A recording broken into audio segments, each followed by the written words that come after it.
राज्याचे तत्कालीन शिक्षण मंत्री दीपक केसरकर यांनी सन 2024-25 या शैक्षणिक वर्षापासून इयत्ता 2री ते 8वी या वर्गासाठी असलेल्या पाठ्यपुस्तकांना वह्यांची पानं लावण्याचा निर्णय घेतला होता. राज्य सरकारच्या या निर्णयाची चांगलीच चर्चा रंगली होती. विद्यार्थ्यांच्या दप्तराचं ओझं कमी करण्याचा आणि पुस्तकातच महत्त्वाच्या नोंदी लिहिण्याचा उद्देश ठेवून हा निर्णय घेण्यात आला होता.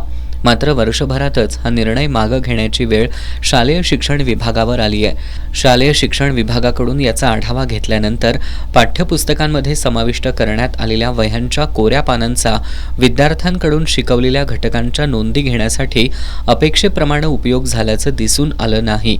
दप्तराचं ओझं कमी करण्याचा या निर्णयाचा उद्देश असला तरी विद्यार्थी पुस्तकं आणि सोबत वह्या देखील घेऊन येत असल्याचं, तसंच पाठ्यपुस्तकांमधील कोऱ्या पानांचा शैक्षणिक नोंदी घेण्यासाठी वापर होत नसल्याचं आढळून आलं.